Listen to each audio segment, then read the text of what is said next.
Hello everyone, today a particular video dedicated to an epistolary exchange with a subscriber that I want to thank for the attention, the consideration, the support.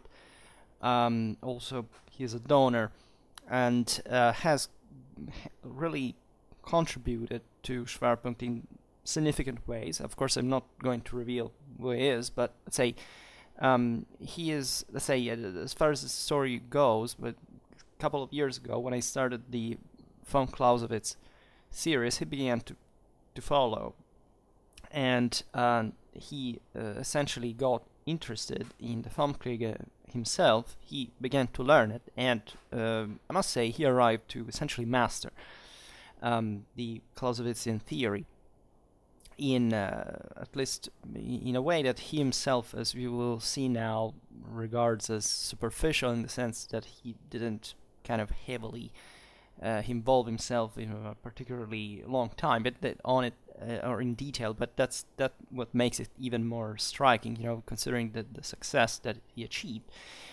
And recently he wrote me on the base of the video that I had done, because usually he used just to comment the videos. At some point, I think it was 1 month ago, when I was talking about the channel and asking whether you actually understand what the whole von Clausewitz thing here is, with Schwerpunkt, the avatar and everything, and why do this, and what the Formkriege series is about. He was touched by this and decided to show me how much he had learned actually through, thanks to Schwerpunkt, but let's say also through what I would like for all of you, that is an autonomous learning of von Clausewitz, because I can't make the work for you, and we countless times saw how fundamentally you can read things all you like, but until you don't actually study them and thus learn them properly, that you can't really get to that level. You can't get to the point. You can't substantially make that your own, and beginning, in fact, to understand certain things at a deeper level, so that you can also apply them in your real life. And today I will read a letter that this user sent me. I will skip some passages that are kind of personal, if anything, as long as the context in which he found himself to eventually discuss von Clausewitz. And as the title of the video stresses, this is not much of a comparison, because I don't wanna really even present it in these terms, and that's the reason why I also don't talk about the counterpart as much. But let's say between Sun Tzu and von Clausewitz. Now, I made several videos about von Clausewitz's theory of war, and explaining in general what the issue is, mostly with the contemporary reception of the work. And there are many specific historical and cultural reasons why in some parts of the world, and in one specifically, Sun Tzu has fundamentally been overly emphasized as some sort of top military mind that has anything that can even compare with the Clausewitzian theory, or even with banally other theorists of the art of war in other times. And the reason is so banal and trivial, and that I don't even feel the reason to explain it in turn. I don't talk about Sun Tzu for the same reason why, I don't know, we never talked about Machiavelli in detail, right? Who is worth Sun Tzu just all by himself. But of course, people don't even realize this because they don't have properly tools to compare it. That's the point I often make. Like you can read Sun Tzu or Xenophon, but you cannot read von Clausewitz. Von Clausewitz is impervious, not impossible, but impervious for self-taught students. It has to be taught properly, and it's something complex, right? Because the work, von Clausewitz's work in every single of his statements is in logical relation with the others in a very complex and structured system that you can't just pick as a quote like you can do with Sun Tzu, right? There is properly a massive scale of of difference in terms properly of the complexity of the work, of what it comes to discuss. And of course, it's also ridiculous just by itself to compare that. If anything, expresses that an incredible mental primitiveness. In a way, you can presume to compare, I don't know, a thought that is contemporary to Heraclitus or Pythagoras to one contemporary to Hegel or Kant, with 2.5 millennia of East and West that are literally pulverized, right? In China, the communists teach von Clausewitz. They don't teach Sun Tzu. The same goes for the Russians, right? And unfortunately, even there, it's not that simple, right? Even understanding von Clausewitz is a problem for cultures in general, and it is paradoxically more, however, for the West than it is for other countries where that for other reasons that are not flattering, but let's say at least achieved some understanding of von Clausewitz in a much more deeply ingrained and kind of correct way than we did in the same West, where von Clausewitz taught the world about what war is, right, in general, which is something that Sun Tzu didn't in the first place, nor was really intending in the way von Clausewitz was, nor he had, of course, the capacities to do it, considering the times and places. And so I will not digress on this on these differences that I think it's so obvious that doesn't even deserve to be addressed, if anything, for respecting the dignity of the intelligence of my audience. But if at some point it is necessary, because of course there are people out there that are confused about this, and this is in fact the point of the issue, as we will see now. Maybe we will, but the medicine is von Clausewitz, right? Because von Clausewitz is not von Clausewitz. Von Clausewitz is what war is in reality.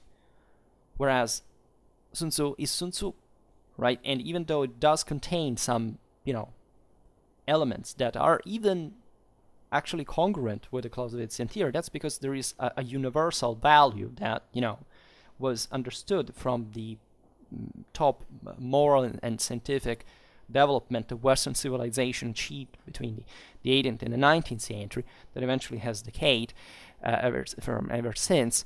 And that, of course, as human beings, also other authors had, in part kind of grasped.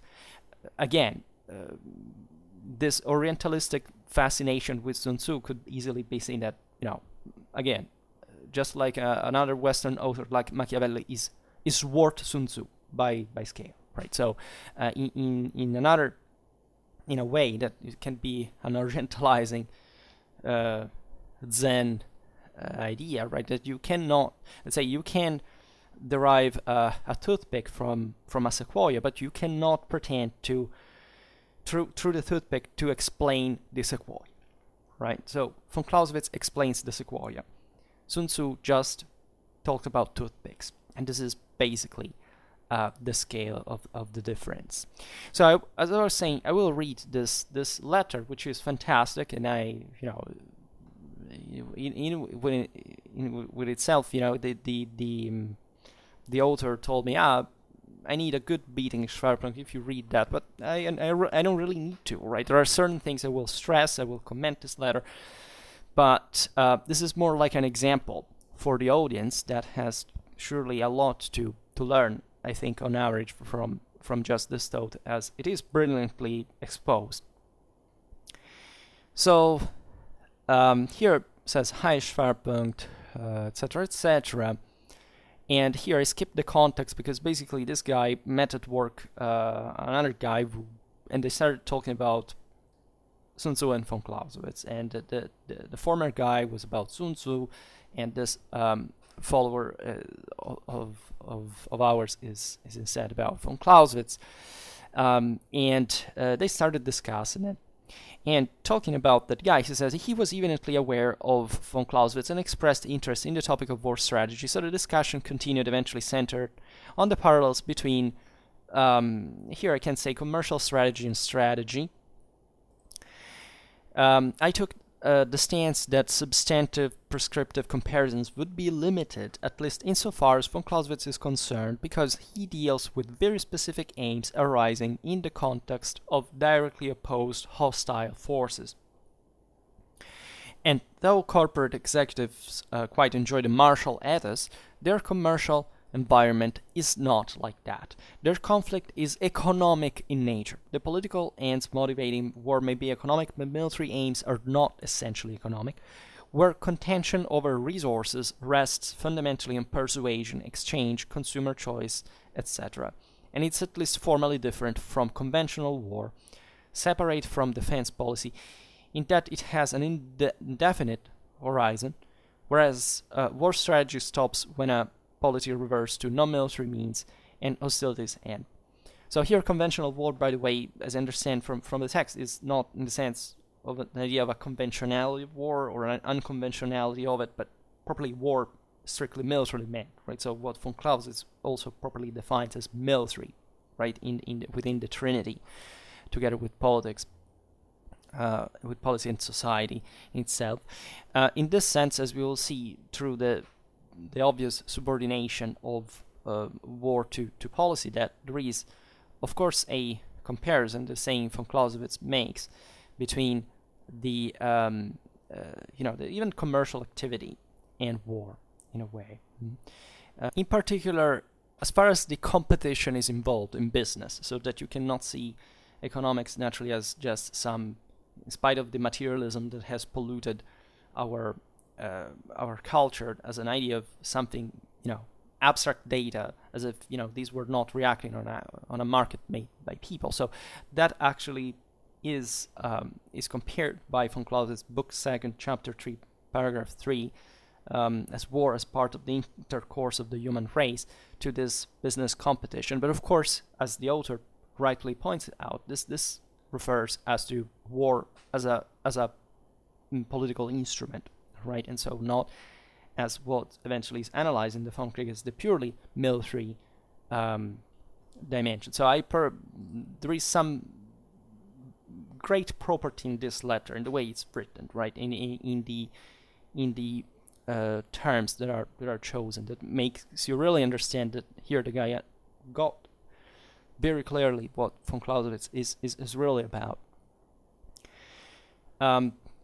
So tying that in with my earlier point about methodological insights, which I have, well, it's not a problem. I concluded that this distinction was clearest in von Clausewitz's identification of combat engagements as the effective principle of the conduct of war.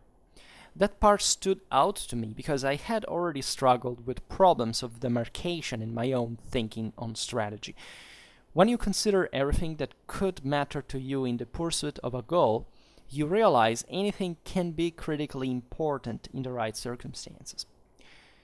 Clausewitz deals with this explicitly, I think, in Book 1. Yes, in fact, it arises as a puzzle, but develops into a compelling reason why a theory of some domain or other centers on the effective principle by which events and results unfold within that domain. For war, it's combat engagements. Yes, and this is particularly clear in the definition, of course, of strategy and tactics, as strategy is the theory of the use of combats for the object of war, and tactics is the theory, of course, of the use of military forces in combat. And war, as we will see now, is an act of violence within itself, and so there is no other way to enact it by the effective principle of combat. These are steps that lead to victory or defeat in every case, or else it isn't war. Whichever factors arise as critical, they usually do so because of their influence on this mechanism. In other words, the effective principle serves as a measuring rod for what matters and what can be neglected, what is instrumental and what is obstructive, plus qualifications about possible relationships with a political objective. Yes. And here I could as you'll see where the letter goes, because we could digress in the anticipation eventually what he's going to say, but we'll wait for this. But this is particularly important because you realize that the author perfectly got here the realization that war is boundless in it, right? That the room in which this moves and the possibilities that can present themselves are not to be investigated but through the same waging of war. Then the author writes, I think this method of demarcating the domain of strategy is a deep insight and helpful tool for separating war strategy from other sorts of strategy. Once you understand this, it's easy to see how different effective principles may recommend very different considerations for strategy. I'm naturally skeptical of metaphor and analogy, but I based my argument entirely on this observation and added that we might gain significant clarity for ourselves by examining the characteristic mechanisms at work in the specific domain that concerns us. So this all within the realm, let's say, of the discussion with that guy, and says, well, this was more or less received by the other side as, quote, you can only win war through combat, and he disagreed. Drawing openly on Sun Tzu, he argued that good war strategy avoids such hostilities in the first place.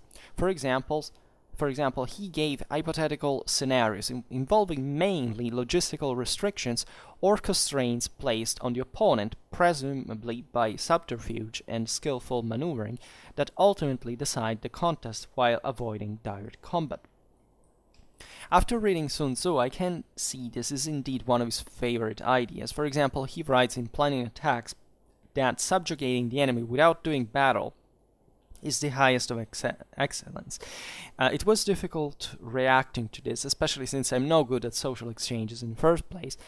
There seems to be a semantic complication, an equivocation on war, maybe, that makes minimizing conflict obviously good, yet very suspicious as a precept for war strategy. For Sun Tzu, the most successful strategy prevents war. Supposing war has not been prevented, the ideal commander still somehow defeats the enemy with crafty maneuvers, so that the battle is won before it even begins, and naturally the enemy surrenders without fighting. So now the author will explain why, in fact, this concept is wrong. Here we can easily spot the mistake that the interlocutor made in considering, first of all, there is a chapter that explains this, that is the suspension of the act of war in combat at some point from Clausewitz, that explains how the military action per se, even during a campaign, is actually an exception, right? Most of the times there is a suspension in which other things come into play, including politics, that actually is present even whenever any military action is being waged. At that point, it retains always the control on it. And here we have explained many times in the Von Kriege series how these elements are always intertwined, so that you cannot in reality establish a separation, right, or determine or scientifically separate these things as if they were a substance, right? The political goal stands even within whatever even the last soldier thinks in his mind relatively to what the hell is going on with the war in the first place. So you can never erase that from saying, okay, now the army is moving or is attacking, is in the first place, is fighting. So that's where war is, and then at this point politics stops. No, of course, this is one of the greatest mistakes. And okay, let's not even digress on the concept of what we're talking by logistics, because that's another mistake that is often done. It's not done by the author, by the way, of course, but by the interlocutor, who realize logistics, for example, as properly part of the art of war, which is fundamentally not per se, nor at that point you should explain why the same problems couldn't affect you, and that's the whole thing that, in fact, as the author here will brilliantly recognize, is never quite the case in Sun Tzu's work. But there is also a much deeper idea here, the idea properly of avoiding battle and thus combat and thus bloodshed, that is utterly jarring, if anything, on the basis of the principles of reciprocity in war but just for quoting book 1, chapter 1, paragraph 3 of the Fangkriege, utmost use of force. This is at the very beginning of the work. This is the best thing you can quote. Now, philanthropists may easily imagine there is a skillful method of disarming and overcoming an enemy without great bloodshed. Clausewitz knows reality. He doesn't even envisage without, in absolute terms, bloodshed. And that is the proper tendency of the art of war. However plausible this may appear, still it is an error which must be extirpated, for in such dangerous things as war, the errors which proceed from a spirit of benevolence are the worst. As the use of physical power to the utmost extent by no means excludes the cooperation of the intelligence, it follows that he who uses forces unsparingly without a reference to bloodshed involved must obtain a superiority if his adversary uses less vigor in its application. The former then dictates the law to the latter, and both proceed to extremities to which the only limitations are those imposed by the amount of counteracting force on each side. So you can't really decide to fight a war without doing battle, and most of the circumstances that will present you with war in the first place is because the other side knows that he can't avoid being in the situation of not fighting, because most of the times that's how there's not even the need to fight a war, because that's a political decision. And try to stop in Napoleonic times armies of hundreds of thousands of men and saying let's try to do it without shedding blood, right? You'll see what would happen. But going on with the letter, at the time, so talking about that dialogue, with no prior contact with Sun Tzu, and so we gotta appreciate the author here investigated Sun Tzu also quite deeply, which is very interesting, and worth of an encomium. I saw something of an algebra in this notion of outwitting the opponent with better maneuvers, planning, reasoning, or whatever. I have not read Jomini and others, but I understand the essential problem with overly mechanistic views of war is that in reality there is no mystical algebra or formula for victory, at least not in Sun Tzu's sense. If wars are won and lost by means of combat engagements where people die, a solution that avoids this is not war. Diplomacy maybe, but not war. I would simply say policy at this point, meaning that it's not even a diplomatic issue, right? Sometimes we think that war is, you cannot prevent it by diplomacy. These are sometimes, the culturalist bias that says, war belongs to the emotional barbarian. And all these things. It's, of course, let's not qualify this statement for decency. But the idea is that you can literally march into a country without finding any opposition, in the sense that if politically and socially that community is not able to react, you'll simply march in and occupy, right? So not even diplomacy at that point, but politics tout court. So avoiding war is commendable, but it's not a war strategy. Of course, because in the moment in which you avoid a war, you're not fighting a war, hence there is no strategy. This is a simple matter of definition. I don't see any question of war without combat. This is why we want to avoid it in the first place. Yes, always stressing, of course, that war is often not a good idea. Most of the times it's not a good idea. Sometimes it is, though. So sometimes you don't even seek to avoid it, depending, again, on the political situation. What the hell is going on? Why should you recur to violence? We'll see now. Now, the letter goes on and says, equivocation on war and diplomacy would explain and reconcile a lot of Sun Tzu with reasonable views on war, but I couldn't ignore other difficulties that do appear to be genuine errors, many of which stem from a defect in Sun Tzu's conception of strategy as the application of rules or calculation carried out in the temple before hostilities begin. Of course, rational competency matters. You might even view good strategy as a kind of rational competency, but it's not an interesting tenet of theory. Yes, we want to be real smart and have a good strategy. But what makes the strategy good? Setting the monastic image of cogitating strategists to one side, this gap is the real defect. It's most glaring when he asserts categorical norms, often motivated by irrelevant moral ideas, that overlook the contingency of advantage relative to objectives and circumstances. He puts a lot of emphasis on avoiding battle, urging the commander to wait until the enemy is beset by all sorts of disadvantages, for example, bad ground, hunger, disorder, division, logistical dysfunction, and so forth.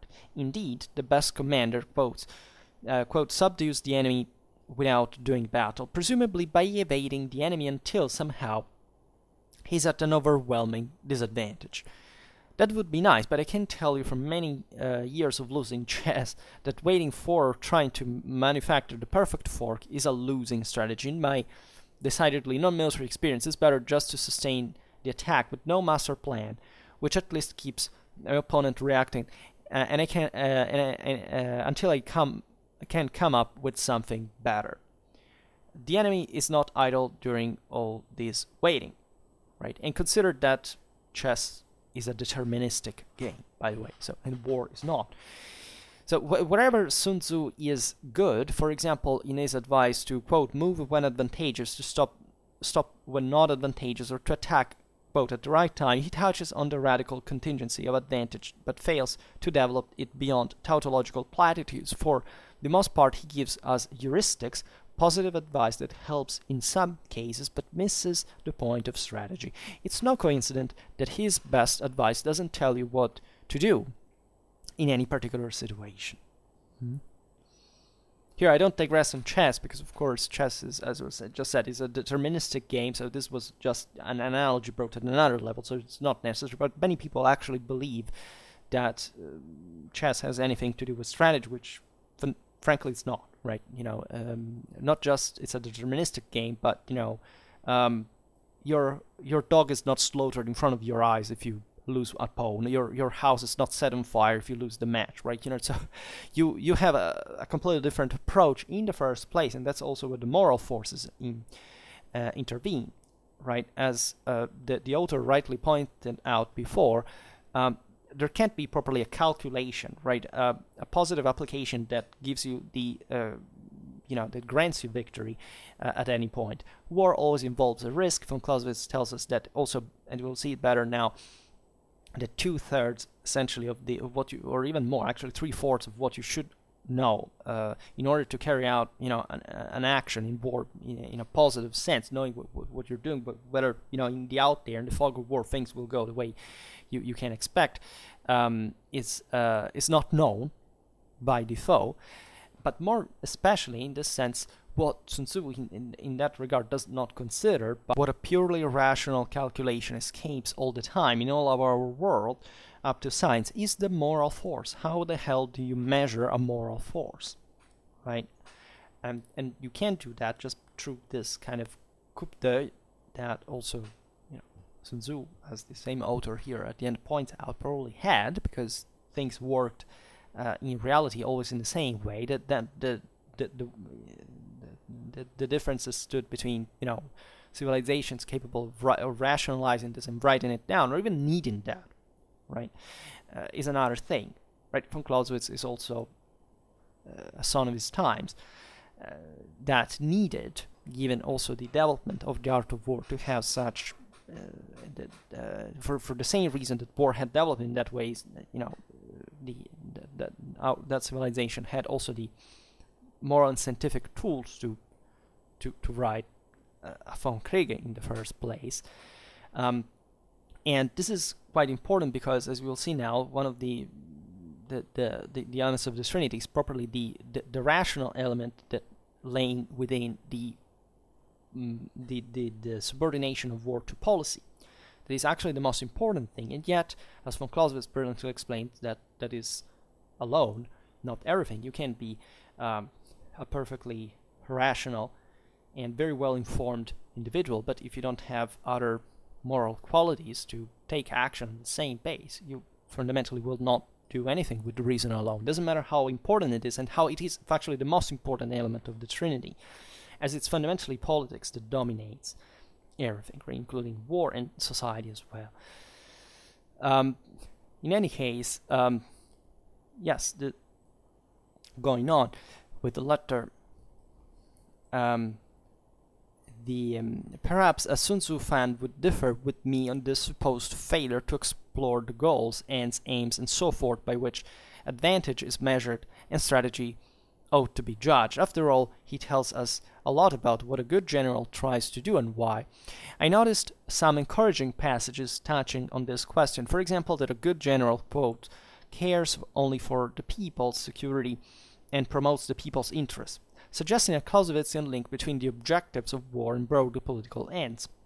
Yes, a general should be also a bit of a politician, as von Clausewitz points out, because he has exactly been in charge of the military instrument to make leverage on the political, those who give properly the means to war in order to attain his goals. And there is a great deal of overlapping historically between the figure of the government and one of the general, right? So never quite, let's say, so in fact, still connected to society, among other things. So it's war is never absolute, right? Absolute war is described by von Clausewitz in the essential military category for what war should be fought like. Was it devoid of of limits, right? So that it has a logic within itself, that eventually reality, and not just politics or society, but within them properly, even the environment, physical reality comes to mitigate. Then the letter goes on, says, we can see on that account why the general may need some autonomy, perhaps even in defiance of the ruler. Yeah, in fact, this is what, every general kind of would have liked, right? Let us do the job the way we want, but there is a political and social reason why war is made, that cannot make a war just something out there within itself. But we're told that, quote, one whose general is able and not interfered with by the ruler will be victorious. In fact, this is the ideal of an absolute war. Still doesn't take in consideration that the army has to be, if anything, paid and served by somebody. In any case, military subordination to the state is a complex issue from any perspective, but the objectives of war lie in the political ends they serve, and this sadly is not discussed in Sun Tzu, for whom violence is essentially pointless, unnecessary and preventable.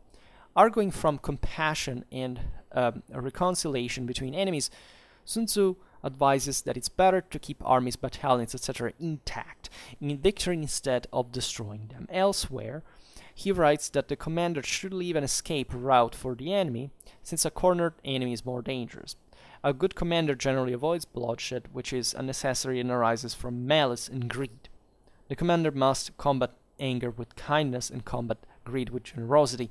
His malicious enemies attack out of wrath and anger instead of wisdom, whereas a good general succeeds when his motives are virtuous. And this is the most troubling thing about Sun Tzu. It's a book of moral teachings that it has taken as a coherent thesis on war strategy. I have lost count of the editor's gratuitous reference to the New Testament. The sentiments are commendable, but inappropriate, dangerous, even. Right, and even just in this quote, the idea of preserving the units, we quoted the first book, 1:3, expressly for that purpose. Also, why would an enemy, a cornered army would be, more more dangerous than one left going out and resuming initiative on its own is also to be really understood.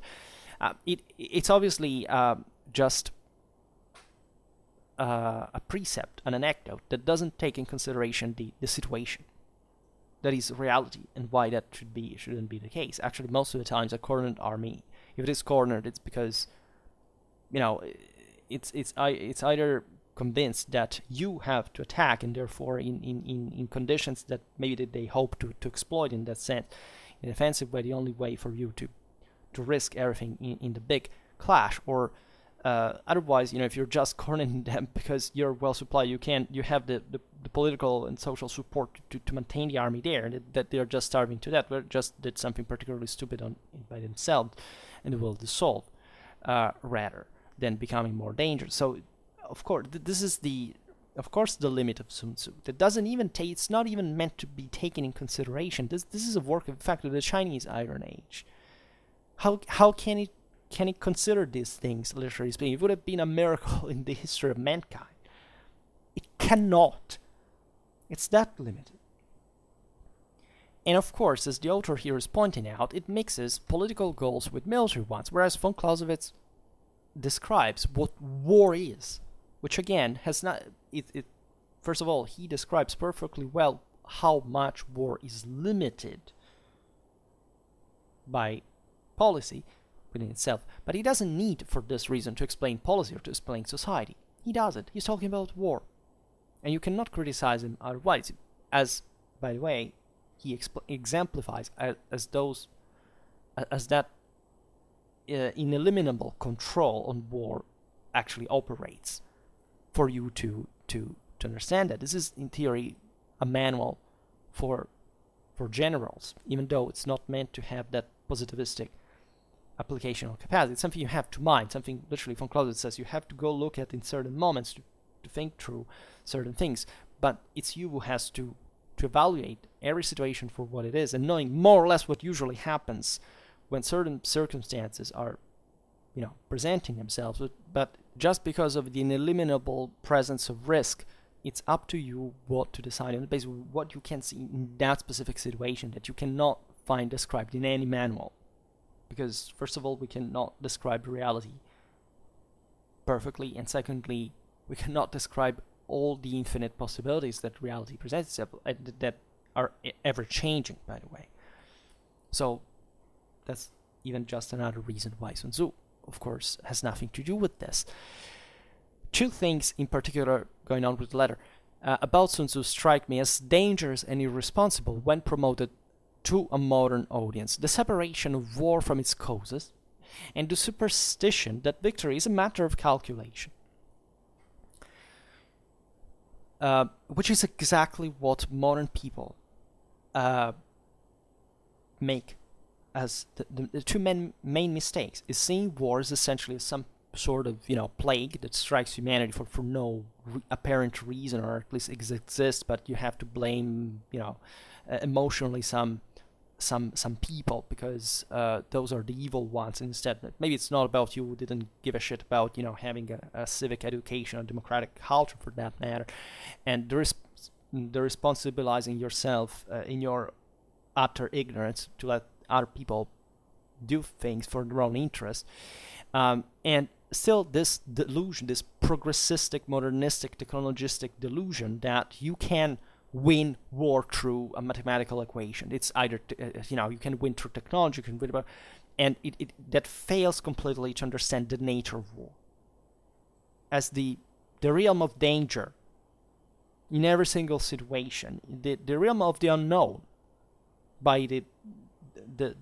great large, and in a situation that constantly evolves and adapts, and with somebody that again, it's not you adapting to something passive, you're just going to take it. It's adapting to somebody out there who is just like you, who is crafty and intelligent and shrewd, and the more is pressured and the more is able to find solutions in that sense, whereas you tend to relax normally, and this is what properly human nature is. And so something that you cannot approach with the idea, okay, let's have a pre-packed notions of what we have to do, let's follow them and we will win, right? Then the letter goes on and says, to develop the first point a bit more than I have already done, it's not just that moralistic ideals tend to favor pacifism, which assumes on some level that Sun Tzu seemed to think, namely that war is just the outcome of evil and stupidity. When you consider Sun Tzu's relatively moralistic injunctions as opposed to clearly practical ones, for example, to spare the enemy army and leave a route of escape, these ideas clearly have concrete practical implications with potentially dire consequences. Quick example, the Battle of Chancellorsville in the American Civil War, superficially was a Confederate victory. Strategically, it was a colossal failure. Much to the chagrin of General Lee, the Federal Army was allowed to escape across the Rappahannock to fight another day. While the Union could and would continue to raise virtually limitless troops and supplies, the Confederacy could not recuperate so easily and had spent precious blood, supplies, and ammunition on a strategically indecisive battle.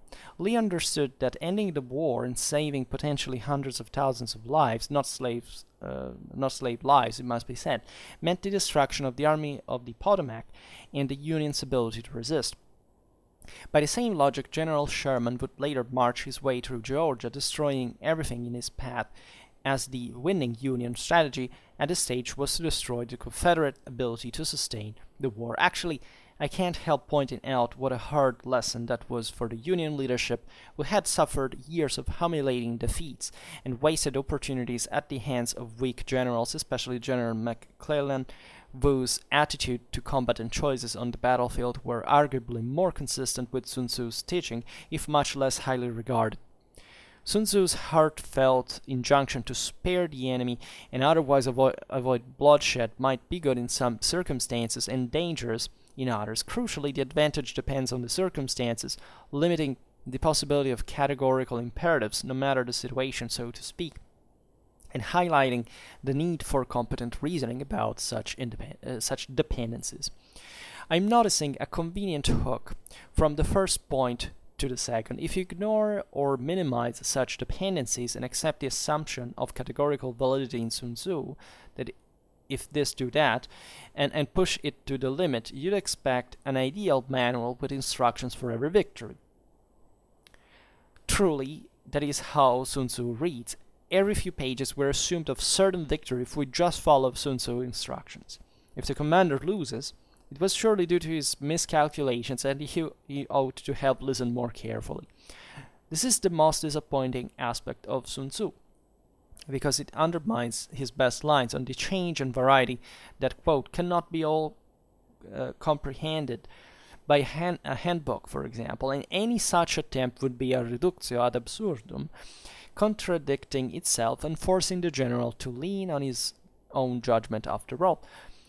Sun Tzu says the commander should attack the enemy's plans rather than a walled city, but then maybe it occurs to the general that the siege of a symbolic capital would draw a relief force into pitched battle at his preferred time, or maybe it would prevent the garrison from joining with other forces, or maybe this or maybe that. In some circumstances, a siege might be the best way to frustrate the enemy plans. It depends.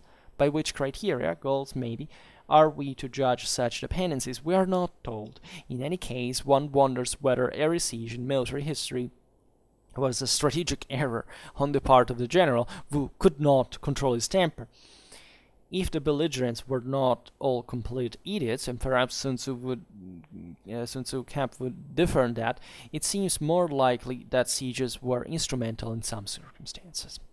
So I can't find better words to explain this. You understand it perfectly. That if we were really to presume that anything, that by following certain principle you would actually always win, you would have essentially to describe factually every single possible reality. And given, you would essentially lose the battle anyway, because the manual would be infinitely great for you to even read in it. So welcome to reality, welcome to the most obvious realization that our existential condition and limits do not present us with omniscience, and that we have to just develop always at every step a sense of judgment and realizing what the situation is in order to do anything about it, and that anything is mostly depending on ourselves at each given time. And it even were we to make the right choice, which would even be difficult to calculate, still that has nothing to do by itself to grant victory in absolute terms, right? Because most of the times, first of all, war would go on before it would even reach a conclusion. And again, that's, as the author really points correctly out, a matter of goals, not really a matter of what you do militarily correctly or not. right? Everybody, in this sense, we all do a lot of mistakes, and terrible ones, which people die. Which is incidentally what also Sun Tzu starts his work with. It says, because war is a matter of life or death. Yes, and exactly for that reason, that you cannot frustrate, that reality by, just blocking some options because you think you know better than reality itself. So it's a very important point. And still, going on with the letter, there are many inspired passages in Sun Tzu, especially the aforementioned bit about force, where he discusses the infinite and incomprehensible variety of possible circumstances that can arise from a small number of factors, right? So this has to do with von Clausewitz's concept of friction as well, but also with properly what the advice that von Clausewitz gives for strategy. Von Clausewitz says, the best strategy is basically to be very strong, right? Because if you're very strong, you have essentially the force to carry on in spite of the friction that forms, right? And that obviously is not much of a military thing. It's something that you have, if anything, to have a force to carry on throughout the whole thing, and the conduct of war proper.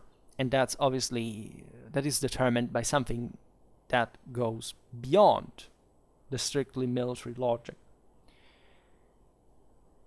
The letter goes on and says, elsewhere he mentions the skilled commanders with creative management of all variety, and there I'm linking separate ideas at my own liberty, exemplifies features of good strategy that are more abstract and independent of circumstances. Yes, this is in fact Clausewitzian too. What is interesting about von Clausewitz, excuse me for the digression, is that in this sense, if you read the classics of warfare from the ancient times and so on, you will find lots of anecdotes, of ideas and thoughts that actually, of course, lived on and are valid in general. But this is not, in fact, to say that humans, you have to be absolutely right or absolutely wrong. This is about building a system of a theory of war, like von Clausewitz does, that in the history of civilization had never been done before, that was putting all these understanding and intuition and experience together to build something that makes sense in a universal, descriptive way, right? So what is war? What is war in general? This is what von Clausewitz tells us, right? Which paradoxically is something extremely more complex and complicated than saying what you have to do. And it is also more moral and scientific at the same time. Because first of all, it doesn't lie to you. And secondly, it actually describes very, for those who have studied the Funk, it's also very scientific work, even in lexicon, vocabulary, in vision of reality, properly the physical reality. And also properly the moral one, meant properly of how human mind intervenes in this. And we don't really know what human mind is, scientifically. We just know that that's what we are endowed with, and so it's important to understand how, also, what are the boundaries of our minds, and that's just even as a Kantian, like von Clausewitz, what reason investigates within itself as a trial to itself, if you want, which you won't find many people being willing to do. In the first place. Then the letter goes on and says, quote, the rush of torrential waters tossing boulders illustrates force, and the strike of a bird of prey illustrates timing, right? On a charitable reading, you might notice parallels with von Clausewitz in his focus on the variety, contingency, complexity, and unpredictability in the shapes and forms of war. Of course. We're looking at Iron Age Chinese literature, poetry, really, after all, so it's a strained comparison with something like von Clausewitz, but it's not without substance, of course. It's a valuable reminder to consider the cost of conflict in any form, to plan and think carefully, to seek advantage, to build alliances, and so on. Which brings me to the point. Sun Tzu and von Clausewitz are very different kinds of literature. To risk an ignorant judgment of all the better-read experts who have done so, I'm struggling to see any coherence in directly comparing the two as alternative theories of war. Right, and I can easily add myself that, one that really compares these two authors, I admit I envy them for their superficiality and their complete lack of shame in this regard, because, and I'm not making irony, I'm sincere, because the cases are two. Either you put a limit to the deepening, to the extension of the reasoning and the analysis, or if you want to go properly to the bottom of it, you have to persecute this objective with an inexhausted tenacity and determination. So if you remain in the middle, everything will be inconclusive, which is, by the way, also what von Clausewitz knows when he emphasizes the moment properly of the decision. Right. So of course, somebody who tries to compare these two authors has evidently a very limited knowledge of both von Clausewitz and Sun Tzu.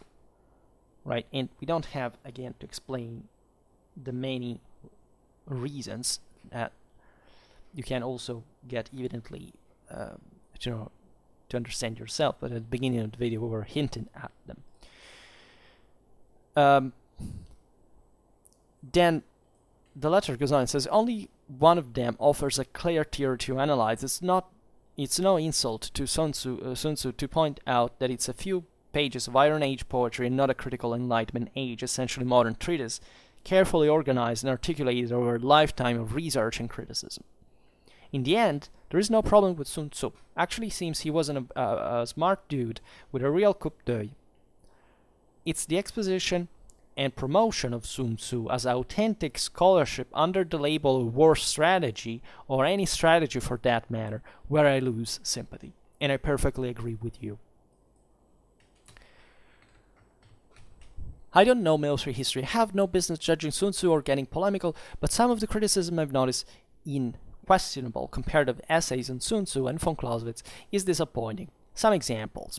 So he makes he quotes some authors, says, some attribute the differences between them to, quote, levels of analysis where Sun Tzu was supposedly broader.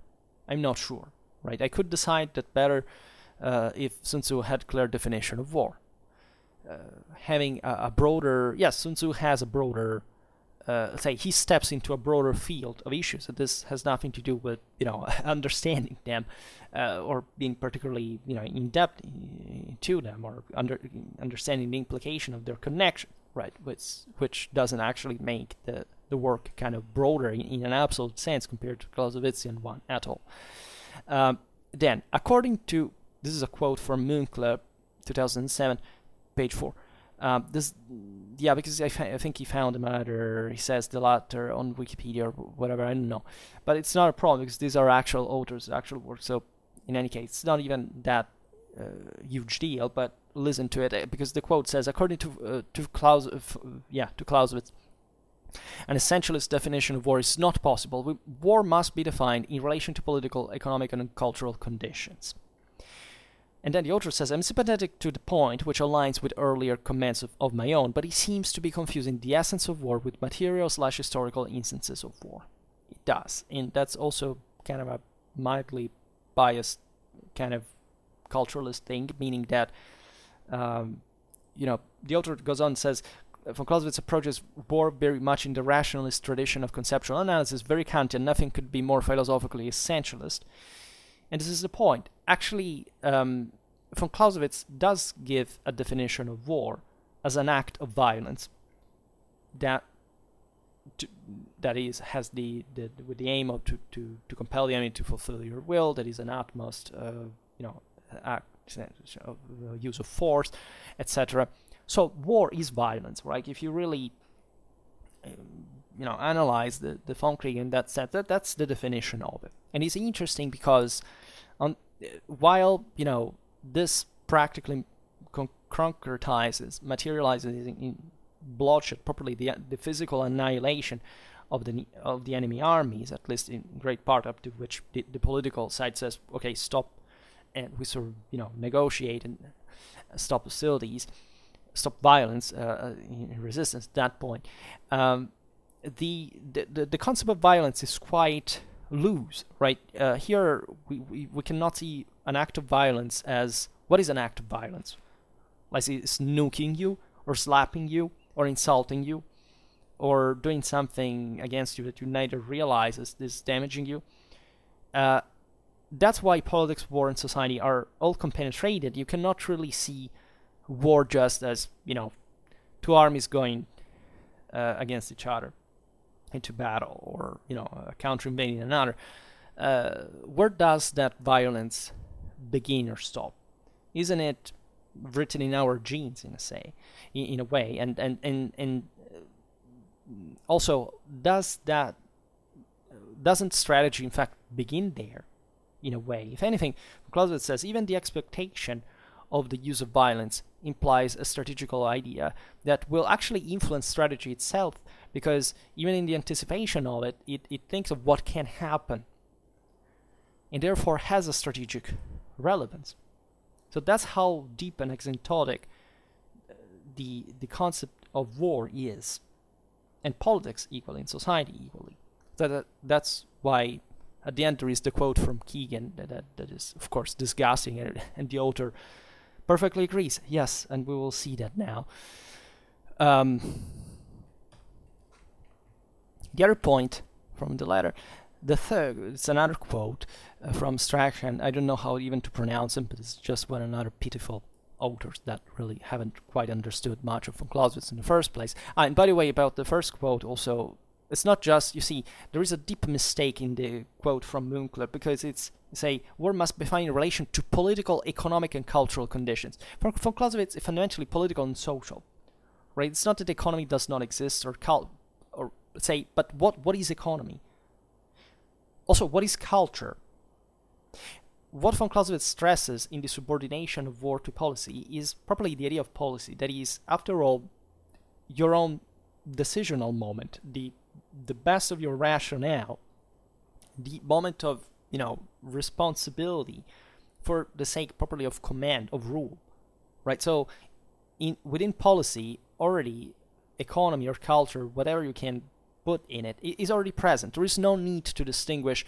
War must be defined in relation to political, economic, and cultural, and whatever conditions. It's dumb, right? It's unnecessary. It's stressing the economical thing that is, overly abused. Because what does economy really mean etymologically? It comes from it means management of the household. And this household was conceived in a broader sense, and even a cultural one. What is culture, again? Why don't you insert social here? Just that you are there, or whatever other thing you can find, in fact, contained, because I would say economic is contained within social. Cultural can be really broad in a broader sense, but let's say it's even looser at that point, and it's therefore inconsistent. Then there's the other quote from Strachan, 2007, page 9. It says, the quote, the third element is war as an instrument of policy, and therefore a continuation of politics. This third element of the Clausewitzian theory in particular has often been criticized as being out of date, since it cannot be applied to wars with economic objectives. Oh, God. So the author says, this author is equating the thesis of political subordination with an element of the Trinity.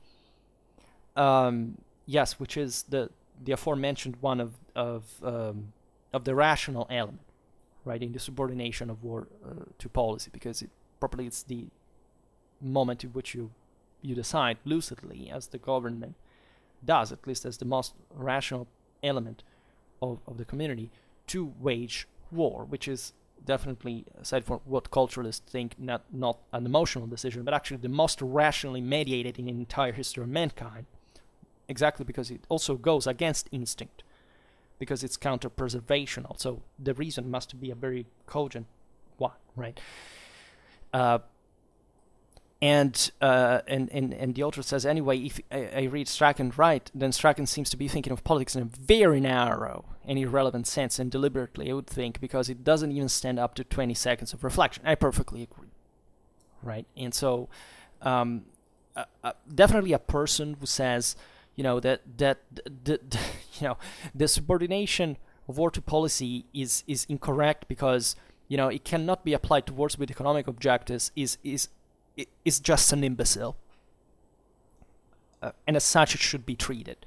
In the sense that what is that in war, let's say in the political decision, doesn't have fails to have an economic objective. And why, even if you think of something so stupid, why wouldn't you say that, again, something like social more broadly? Why does it just have to be economic? And by the way, what is a war historically that doesn't have universally an economic objective? There cannot be a war that doesn't have an objective that is connected with every single element of the community. So of course Strachan is an idiot, and there is no other way of putting that. But this is the level of intellectual putrescence to which we have reached by the 21st century. This is an extremely severe thing. This is like, I don't even know how to make the comparison of an intellect like von Clausewitz that you shouldn't see as, yes, he was a genius objectively, but, he can't be understood really by everybody. And a person who should be, vocal in virtue of his own experience and competence on this kind of stories, express himself like a kindergartner and pretends to have any relevance, and people quote him and read them and think that has anything to do with in fact with reality, without even having read von Clausewitz, but even without making an observation, even without von Clausewitz, about the same idiocy of this statement. I perfectly agree with the author here. So and then finally the author says, my favorite quote, war antedates the state, diplomacy and strategy by many millennia. This was attributed in Wikipedia, I know, give me a break, to John Keegan. Yeah, even if he hadn't written it, for what he wrote, that's exactly what he thinks in the first place, so it's fine. And he says, I can only shrug and ask whether he has read von Clausewitz.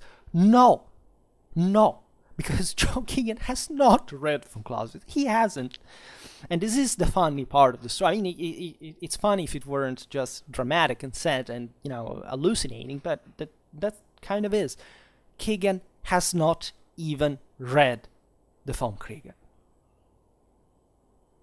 That's the point. That's as easy as it goes. And within this quote are contained some of the most disgusting, in fact, misconceptions you can find historically. I will finish the quote of the author for correctness, then comment on the quote from Keegan. Most of the criticism out here is about the change in conventional war since 19th century, that is, questions about historical data that were unavailable to von Clausewitz. This one seems like another semantic gripe about the meaning of politics, but it left me wondering how much von Clausewitz you can actually read and still think this way, that the type of guy whose ideas were shallow enough to miss such a stupid point. Of course. So, the deep mistake is a very severe one here, is that by saying war antedates the state, diplomacy and strategy by many millennia. First of all, again, the idiocy of considering. First of all, what do you mean? This is always the thing at the end of the day. Keegan, what the hell do you mean by state, diplomacy and strategy?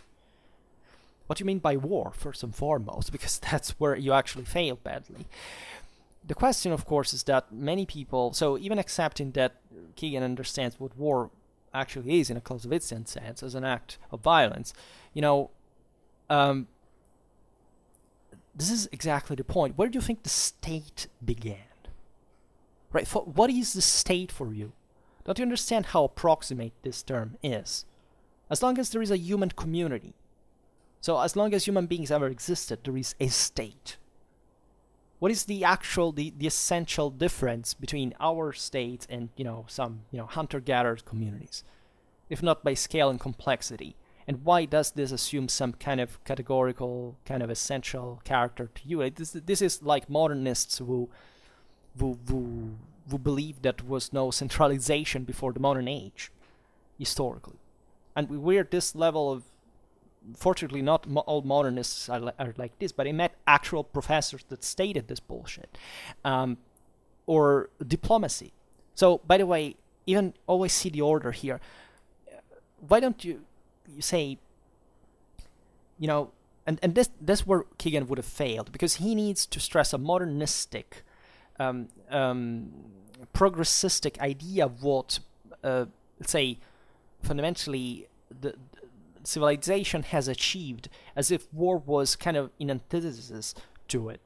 So diplomacy as a way of saying, as if, hunter-gatherers didn't have a diplomacy on their own, or would just go at war because they were a bunch of brutes, because this is what culturalists actually believe. So what is diplomacy?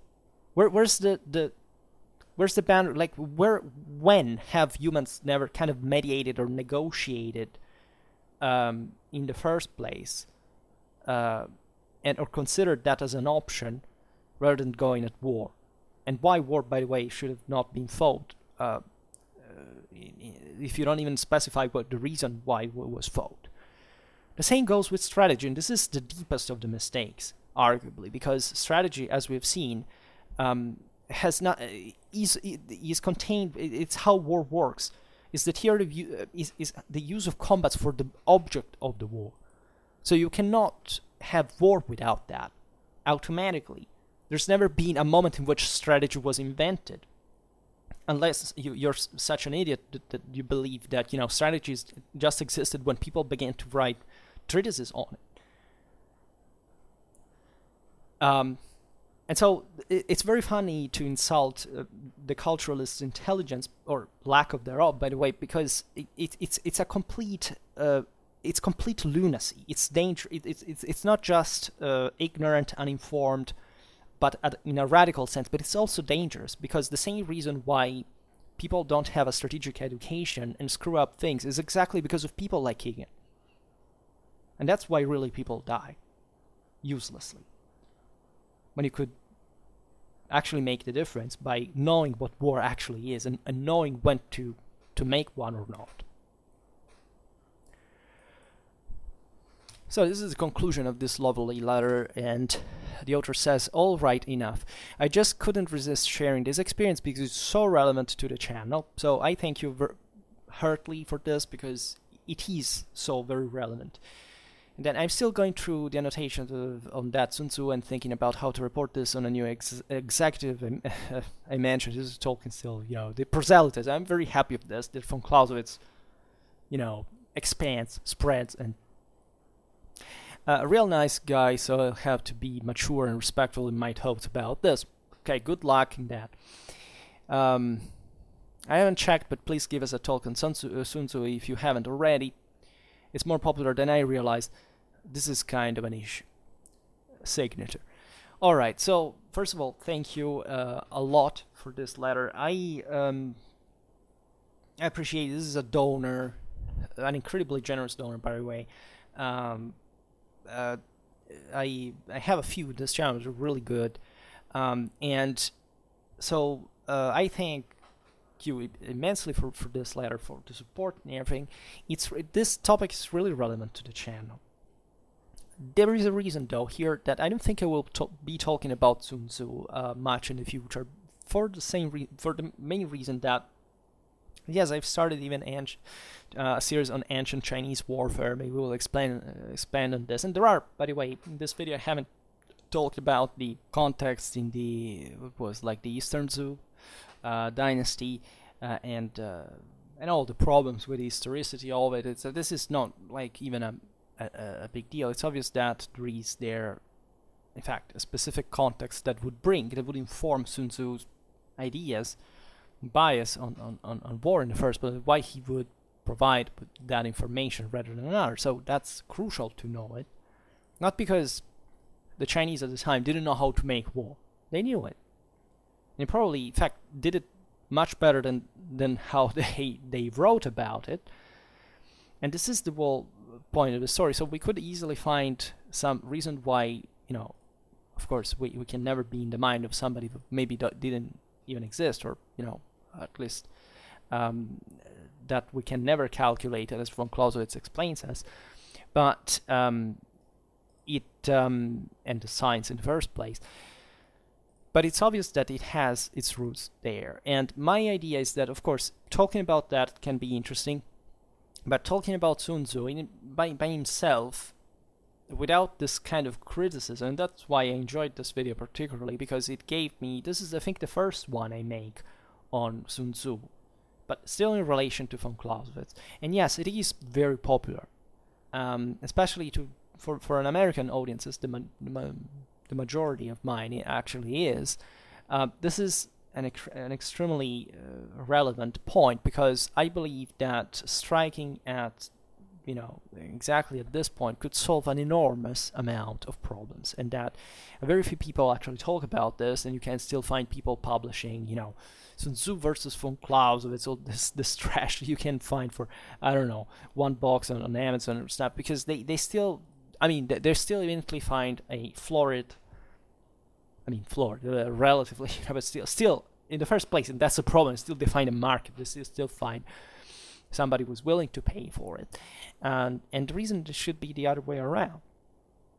They should be willing to pay to learn from Clausewitz. It's just that things are too complicated. And it's the same reason why, I don't know, my videos about simpler issues or more primitive issues are more watched than kind of the more complex ones, because it's not even a matter of, being more complex in my explanation. It's just that culturally, like in popular culture, the scale of that problem, of course, is being put aside because it's too big to sort out. So to the simpler stuff, right? And this is very sad, because, of course, it reflects how unwilling most people are to really make such deep and insightful considerations like the ones that you have made with this letter. And so I'm very thankful for it. I hope that the audience enjoyed it, because this is the kind of content and this is the kind of followers, by the way, that really make the things work. And that proves that, after all, this is not just collective. When intelligent people are exposed to von Clausewitz, they understand it well, at the point to understand, of course, how the rest is wrong and why it is, and why even having certain discussions, sometimes it's not even necessary. It's better to just sometimes teach military history or the art of war for what it is. And so with this Clausewitzian and non-Clausewitzian at the same time, because it's purely it's a real bias. It's about reality. It's about what we should analyze things scientifically and morally, in the sense of, not just describing how things work materially, but how, of course, they are moved by humans. And that's what essentially we have to cope with in reality. And reality is ever more distant, it seems, from the grasp of the art. This has been studied. Not just IQs are going down for the first time of in history, at least for what we were habituated to, but properly there is all a cultural wave now that is overwhelming every single community. That is going to be about cheaper, lazier, less. Don't think about problems. They're nothing. Leave just how you feel. Right, not how you as the better person that you could be, right, by struggling and achieving more and obtaining more, knowing how to cope and manage more. And no, that's bad. Relax, let others think about your problems. They will be solved anyway. Yeah, kind of, because now civilization works by itself. Who cares? This is the point I make in most of my videos, and people just can't accept this most of the time. They feel threatened, because they realize, of course, that we're talking about them, and they feel uncomfortable with the realization that, of course, they have given up essentially a great part of what makes them human in the first place, or at least better humans for that matter, and don't want to hear what they're losing. because of course it's too tiring.